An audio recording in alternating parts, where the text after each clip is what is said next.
Here we go. Okay, I think we're live. Hello. Welcome to a Purpose and Pixie Dust podcast guest interview. I am super, super excited for you to meet my friend Eileen from My Luminous Life. And Eileen, I'm not even going to give an intro. I would love for you just to say who you are, what you do, how you started doing it. Tell us the whole story.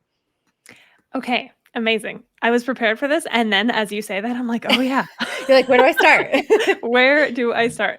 I'll start with now and I'll work my way backwards. So Perfect. I am a life coach, an energy healer, and a slow living witch. Those are my current titles, which feels some rooms are like, ooh, what is this? What do Yeah. you mean by witch? And some rooms are like, what's going on here? No, I love it. Okay. Would you mind explaining that, going into that?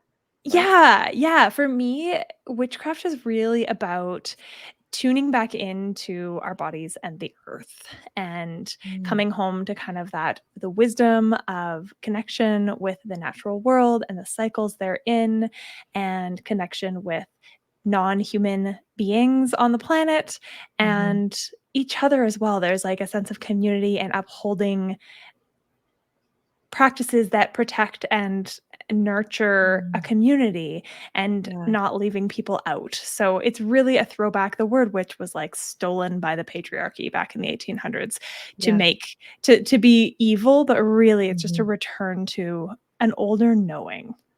Ooh, I love that. I feel like there were so many questions in my mind how I thought this interview was going to go, and now I have so many different ones that are like the complete opposite route. So I'm super excited for today. So how did all of this start? Did you know when you were younger that this is something that was really interesting to you? You know, fill us in on how you got to being where you're at right now. Yeah, no, I did not know. Growing up, I was always into mystical things. I suppose as I look back, I'm like, oh yeah, this isn't that much of a surprise. But I grew up not knowing really what I wanted to do with life. There was lots of things that fascinated me. When I got into school, into post-secondary education, I have 2 degrees. My first degree is in religious studies, and I focused on Hinduism because I was like, these stories are really fun. Yeah. So I took a degree in Hinduism. Partway through that, I took a break. I went to travel for a few years in the middle, and I stumbled upon a book about midwives at the turn of the century in rural Canada. And that set off like fireworks in my head. So I came home from traveling. I finished my first degree, and then I went straight into a midwifery degree. So I was a registered midwife. I still am technically a registered midwife. I'm on a leave of absence, but I did that for 6 years and burnt out, basically. Long and short is it's a really demanding career. I suspect a lot of your listeners are in the States and I'm in Canada. And so there's similarities. There's also differences. We are part of the healthcare system here, which is nice in a lot of ways. Interesting. Yeah. Yeah, but it also comes with a lot of medicalization of birth and that legal aspect side of things that I know people struggle with everywhere in North America, but that because midwives are covered by healthcare here, the breadth of clients that we get, some of them are like, I am going to advocate for my rights. I want to be birth at home. I want to do all the things that midwives love and support. And then some are just like, my mom's not here and I need extra support. So it's this balance. So I found myself knowing from fairly early on in that career that it wasn't for me forever. The on-call piece was the hardest, being on call like 7 days at a time was tough. And I was just tired of being at the beck and call of everything at all hours of the day. Right. Because you can't control that. Like you can't control that baby's coming. No.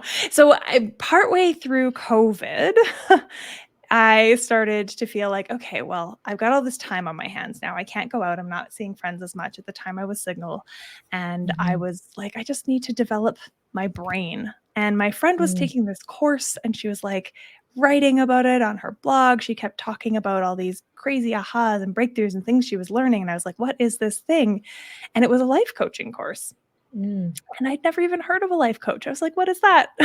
I don't even know. Yeah. A lot of people, I'm pretty sure, have asked that same question. I know, right? Like, what is it? And when I first started looking, I Googled it and I was like, ooh, I don't know. This like There's some not so nice things if you Google how Right. to become a life coach online. Yeah. But I trusted my friend and I started taking this life coaching course through the Center for Applied Neuroscience, which really fed the beautiful Interested you. Yeah. sciencey part of my brain. Yeah. And then Right. at the same time, almost as I started that, another midwife who had retired from burnout is a practicing energy healer in Calgary, in the town that I live in, or city that I live in. Mm. And she was offering a year-long wild medicine energy healers training. And I was like, I don't know if I believe in this shit, but I really want to I'm be gonna around my try team. I'm gonna it. try. Yeah. Yeah. Yeah. Yeah, and so that led to me taking those 2 certifications over the course of the same year, and at the end of last year, I was like, "Fuck it, I'm going all in." I Yeah. forgot to ask Yeah. if I'm allowed to swear on your Yeah, podcast. you can. It's totally fine. Okay.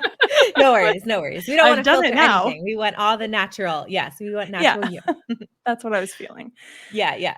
Okay, Yeah. so you did that, and then is that about the time where you found Nicole and Kayla from My Aligned Purpose, or when did that come in to help you, So, like, build that as a business?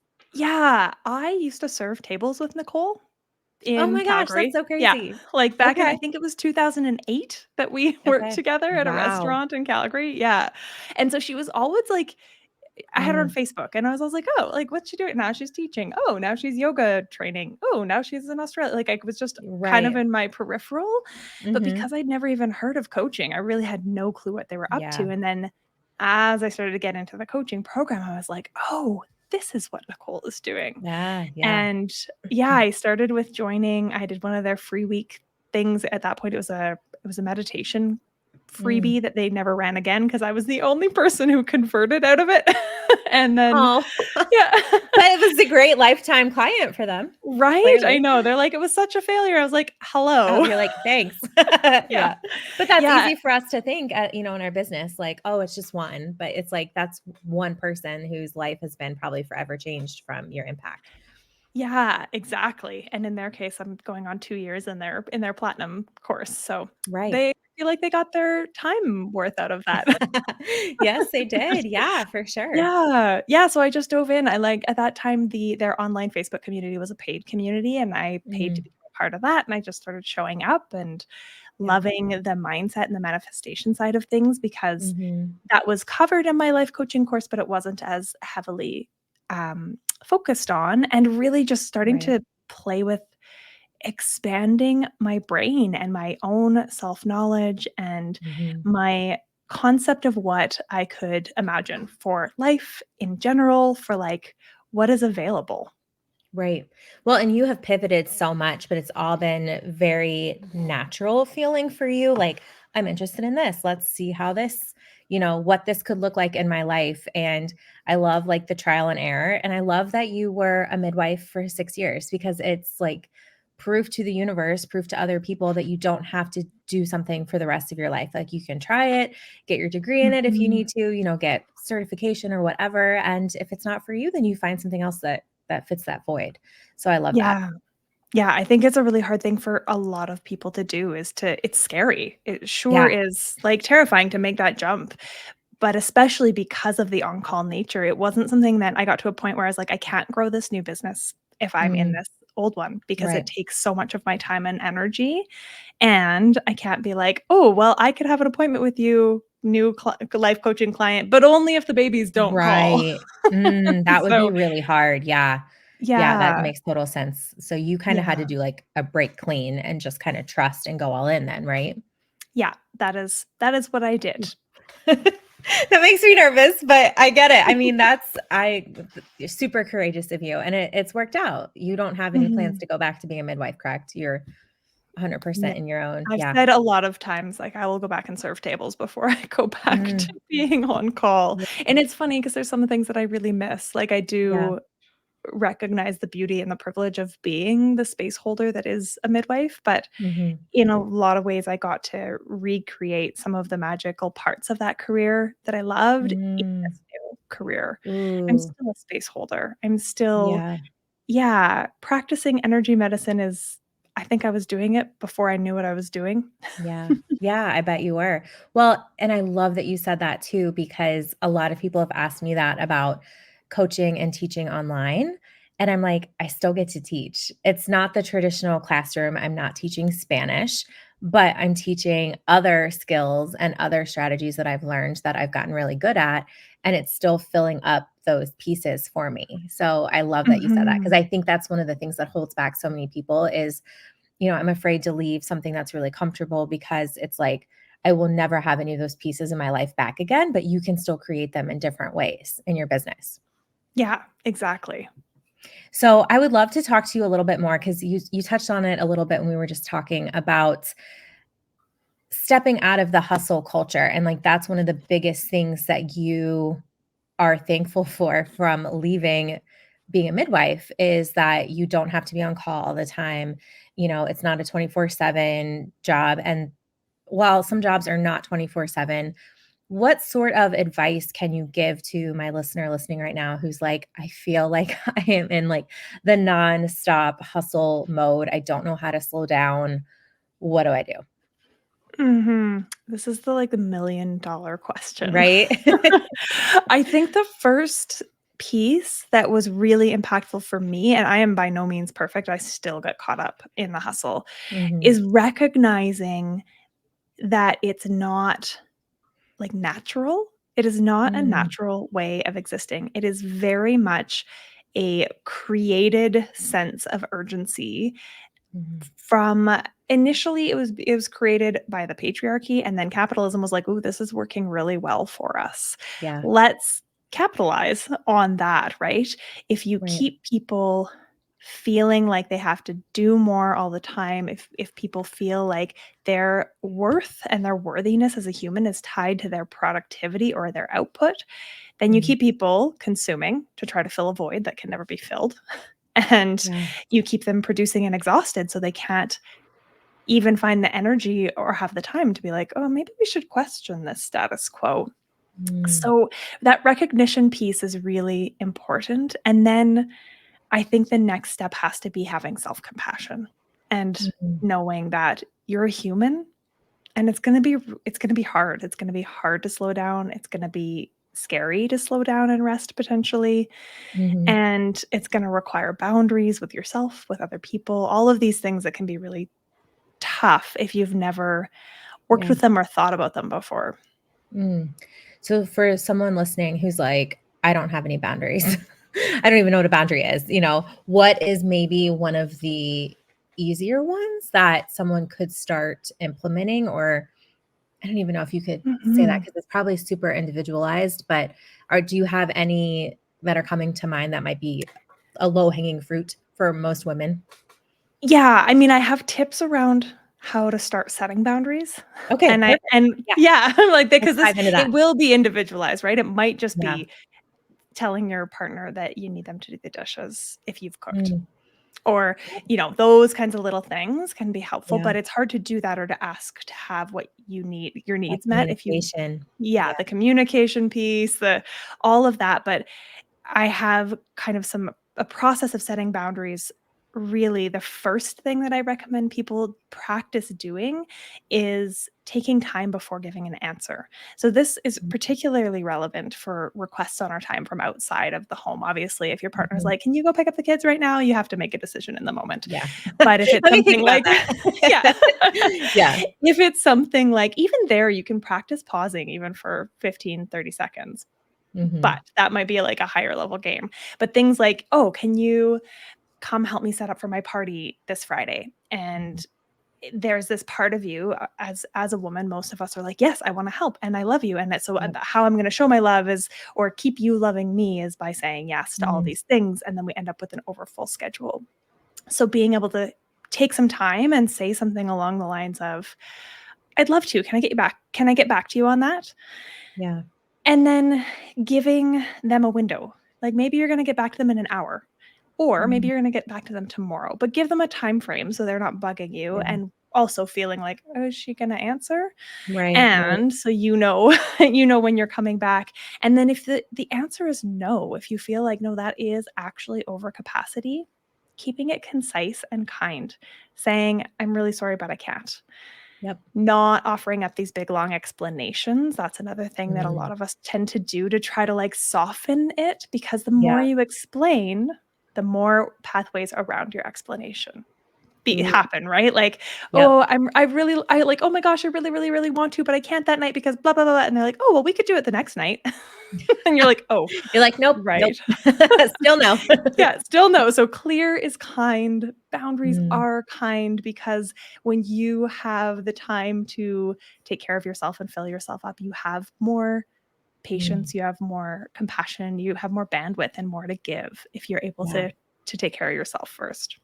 I love that. Great, great advice. I feel like so many people are going to need to save this episode to come back to that, to remind themselves of those things, because even though we know it, it's nice to hear that again, nice to be reminded, like, it's okay to say no. It's okay to be kind.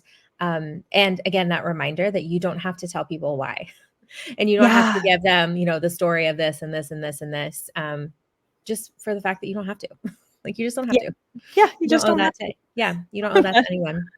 Yeah. One of the things that I love hearing from you in some of our calls, that from the mastermind and some of your content, is talking about the different seasons and what that can look like for us.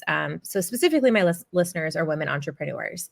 So do you want to dive into a little bit kind of how, I don't even know how to word this, how the seasons really actually do play a role in our energy and in our life, and what that can look like?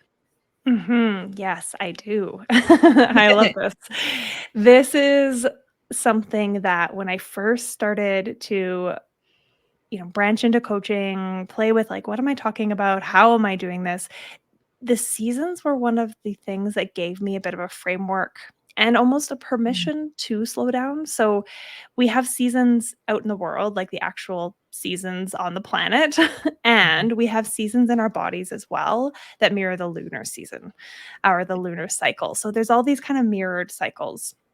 So when I talk broadly in the seasons of the earth, obviously we're not going to be fallow and dormant for the entirety of winter, because that's just not how things work. Darn. Right. But you can take this season as a nudge to rest more, sleep more. Like, we are supposed to sleep more in winter. It's darker. If you're anywhere north of the center of the earth, it does get darker in the winter. Where I am, it's dark for a lot of hours and it's cold. And it's a natural time of being more in tune with our inner worlds, maybe our shadows, maybe our intuition, maybe our creativity. It mirrors the new moon energy or the menstrual energy if you're in a menstruating body. And when I first started looking at this and pulling it into my life, it was such a beautiful permission to, like, sleep in an extra hour. Just Yeah. do it, not feeling Yeah. guilty about it. And then being able to know what the energies of each seasons are to harness them. So the spring is a really great time for creativity and starting to build those ideas. Summer is an amazing time to be, like, out and visible in the world, launching. It's a beautiful energy around that kind of Beltane or the summer solstice, to have things coming out into the world and being birthed into the world. And then fall is a beautiful time to look over systems again and, tidy up the details and sort and decide Reassess. reassess. What are you going to compost? What are you going to plant? Which is perfect because Libra season happens. It's Libra season or is it Virgo in September? That back to school energy. It's Virgo. Yeah, it's Virgo. It's Leo and Yeah. then Virgo. Yeah, yeah. Yeah, so it's like that Virgo energy as we move into fall of, okay, let's pay attention to the details. Let's calm down. Let's get our routines back in order. Let's put the foundations in place so that we can have a winter. I love that. I've never thought about that business-wise. So that would be a really cool thing to look at as you're planning 2024 and, like, planning your launches and big things in your business, is just play around with it and, see if those seasons really do align with your energy and your business. That'd be really cool. And a great way to do that on a smaller scale, so you're not like, well, I can't just wait till summer to launch everything, Right. is to play with either the lunar cycle or, more powerfully, I think, your own menstrual cycle. Yeah. Because we as female bodies really should be resting, like fully unplugged. Don't leave me alone.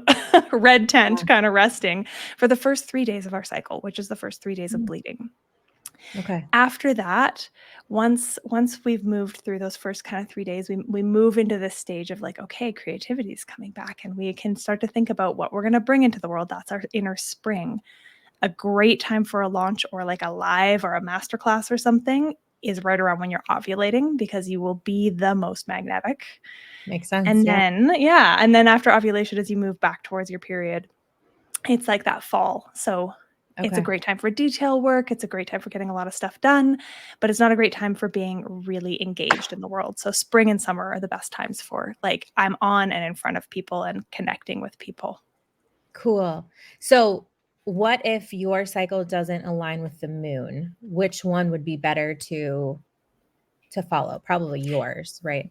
Yeah, it definitely, because Yeah. that physiology really impacts you. And you might Mhm. find if you cycle off like opposite, that your energy is a little more balanced through the month because your Oh, that'd cycles be cool. are being mirrored, but there is Yeah. still potency, and at least protecting those first 3 days is like, those aren't the days to push hard.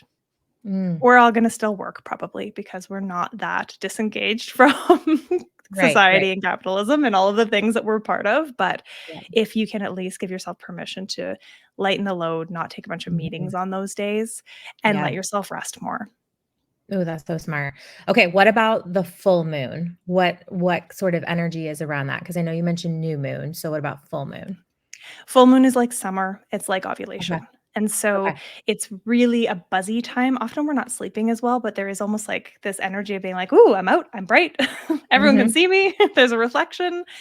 It can also bring up shadows, so it's always just good to check in with yourself too, and see how you feel, like taking note for a couple of months in a journal of what the moon's doing, what your cycle's doing, and how you're feeling each day Mhm. can be a really powerful practice Yeah, to I've heard, Rachel integrate. Paulus talk about that on her podcast a lot Yeah. recently. She's like, "Yeah, I was feel" actually, I think it was today's podcast, I was Hmm. listening to a little bit of it, and she was like, "I felt really off today, and then I looked at this exact same day a month ago, and I felt the same then." She's like, "My hormones are, like, not balanced." I called my doctor, like, is very into it, and I'm like, "That's so interesting to Mhm. keep track of all of that." Yeah, Yeah. Kate Northrup talks a lot about it. Okay. She's yeah, she in her book Do Less, and she has a Do Less planner Mhm. that has like moon cycle, your cycle, how are you Oh, cool. feeling? Yeah. Ooh. Um, I it's was an interesting just gonna ask piece. that. Do you have any apps that are good for tracking that or anything else besides her planner that you would recommend for someone who's like, "This would be really cool?"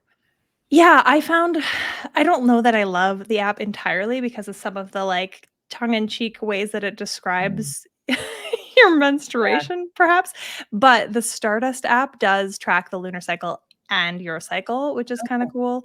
I Yeah. prefer there's an app called Clue that I really like for tracking menstrual cycle. It's women-owned, like, created. It Mm, feels a lot nicer than some of the other apps. It doesn't track the okay. lunar cycle, though, but that's one where I often will just say, pop the new and full moons on your calendar at the Yeah, beginning of each month and just pay yeah. attention. Just look at that. Yeah, yeah. I Mhm. noticed one out we just had one.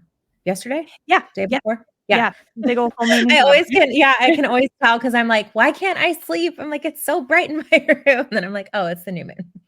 Yeah, That's that what she was big. She was bright. yeah, she was very, very bright. Okay, let me see if I had anything else on here. Okay, I think the last thing that I did wanna ask you, and you've mentioned it a little bit at the beginning, I believe we were talking about boundaries with self-compassion. Mm, I feel like a lot of women really struggle with that, with giving themselves grace, giving themselves a little bit of compassion, some leniency sometimes.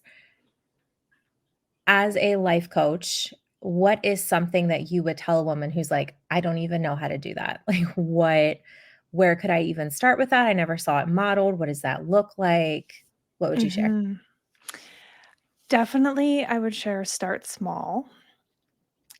Depending where you're on your journey you're at, Mhm. one of the things that can be quite powerful in those moments of, like, pushing through and beating yourself up and "I can do this," and all of those things we tell ourselves, is to pause for a minute and reflect on the situation as though you were talking to a good friend. So if a good friend was like, "Oh, I have 1,800 things to do, and I'm, like, such a slacker, and I'm procrastinating, I can't get it done, it's not perfect," and, all of those things, what would you Mhm. say to them? Because usually we have a lot more compassion and Towards others. generosity to each other, right? We're like, well, of Yeah. course, you're not a superhuman. Like, you need to rest. You're not a failure. You're doing amazing. All of those things that we Yeah. would tell and genuinely believe at our core about our friends.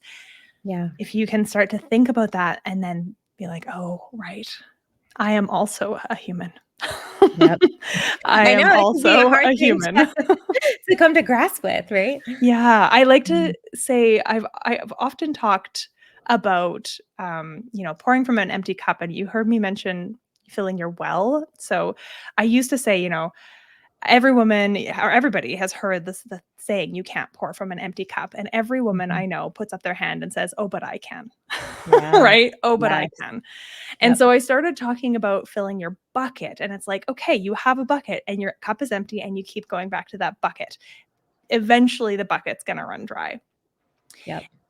And then I heard Rebecca Campbell speak about the well, and that one made so much more, I don't know, it's more poignant, it's more beautiful imagery wise. But if you think about a well that is really, really, really low, and you drop a bucket down, then you got to haul that bucket all the way up. It takes a lot of work. Your arms are sore. You get it to the top. You pour that bucket out for, your partner or your child or whatever it is that you're giving to. And then somebody else needs something, you have to do it again, over and over, and it just gets Yeah. harder and harder. Whereas if you have a well that is literally overflowing, everything gets watered effortlessly and with ease. Oh, I love that. I Yeah. really love So, that. Yeah, that's a beautiful image. yeah, it really turns that self-care is not selfish Yep. right around. And self-care doesn't necessarily, we always get like, well, I don't have time to have a bubble bath with champagne every night. It's not that. It's the Right. compassion. It's that self-compassion. It's taking the micro moments of rest where you can. It's forgiving yourself and remembering that you are a human body having a human experience. Oh, I think that is such a great way to end our chat today. Thank you so much. And before we hop off and I tell everyone where to find you, I have a few rapid fire questions that I like to ask my guests at the end of the show. Okay, so first one, and I'm pretty sure I probably know the answer to this, but do you have a morning routine, a nighttime routine, neither or both? And what's that look like? Both.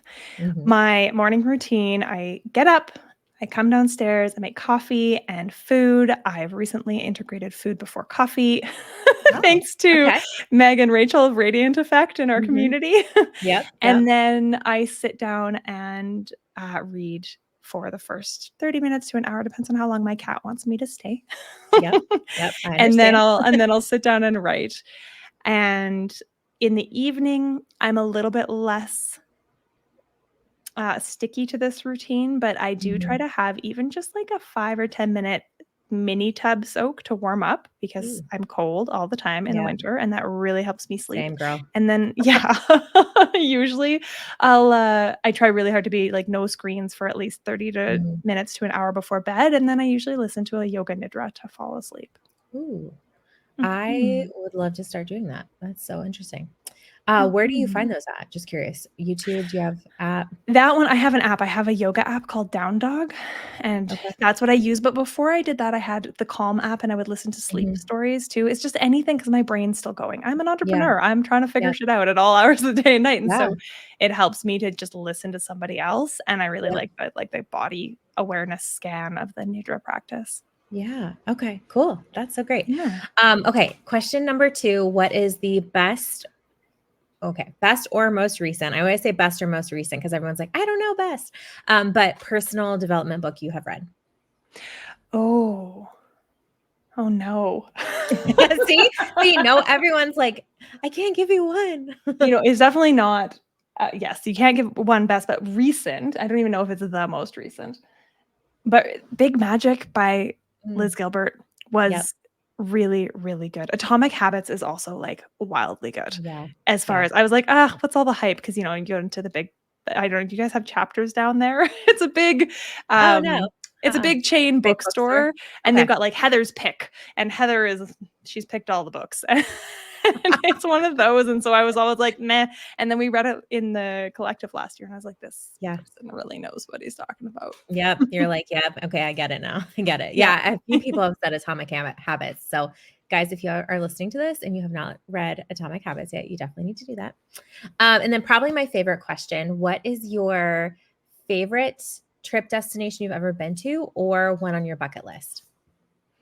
Because I know you said you've traveled, which I feel like we didn't even get to talk to you, but I'm super interested to hear about that sometime. Yeah, like picking a favorite place is like picking a favorite book. I know. However, I went to Ireland last year at the end of the year, actually around this time last year, October, and it was magic. It was like, so my partner, he lived there for a while and worked there. And so he's been lots, but I'd never been. I'd been to Scotland and had a similar experience, but it was like I landed and I was home. My bones were like, this is where I am from. I have a lot of Scottish and Irish ancestry. Like my heritage is from there, just a couple generations back. I have a really strong tie to my Celtic roots. And so it was this sense of like, okay, I am meant to be here. It was magic. Yeah. It was pure magic. Cool. Very cool. Yeah. Have you ever done like a past life reading? Like I've had a few Akashic Records readings. Yeah. Okay. And one of them, there was one of my past lives that was very green on it, like overlooking the ocean. So it's certainly, I was going to say, maybe that's why. Yeah. Yeah. Yeah. I had a friend who told me the craziest story, and this is totally off track, but I'm going to tell you anyway. I'll give you the abbreviated version. She was going on a work trip to India, and okay, I'm trying to remember. I think she had a reading done, and the person said that she died in a past life in like a burning, I think she burned herself alive because her husband died, which is a practice in India. They throw themselves on the pyres, or yes, maybe, or not entirely voluntarily. Yes. A woman without a husband is a burden on her extended family. Yes. So, and I hadn't heard of that before, and she hadn't heard of that before either. And she's like, that's so interesting because I'm going to India for the first time next month. So anyway, and I might be getting this out of order, but this is how I remember it. Yeah. So she went to India for her work trip, and they took a day trip somewhere that they weren't supposed to take. So she hadn't researched it or anything. And she said she got out of the car and it was like she knew where everything was. Like she had been there before. And I was like, that is literally the craziest story I've ever heard. That she's like, then I like dreamed. She's like, I've dreamed about that place before, but I've never seen it. I didn't even know what it was. And I'm like, that's just like, I don't know, just crazy. Yeah. Yeah. Like it gave me like chills hearing it. I'm like, I want to know more. I want to know more, but yeah, some so stuff cool. I love that. I know. I love it. Really cool. It's the magic. Yeah. You're like, it's my witch side. The pixie dust. And the pixie dust. Exactly. All right. So where can everyone connect with you, learn more about the different ways they can work with you, because you have so many, and take your free quiz that's on your website because it's super fun. Yeah. Yes, you can either head straight to my website, which is myluminousslife.ca, and I'm sure we'll be in the show notes, and or come on over to Instagram and connect with me there. I have all the links in my link tree in my bio, including the Which Are You quiz, but then also links to any other ways to work with me, and it's where I hang out mostly. Awesome. Well, thank you so much. I loved our conversation. I really appreciate you. Thank you. I appreciate you too. I had so much fun coming on. Loved it. All right. Bye-bye. Bye.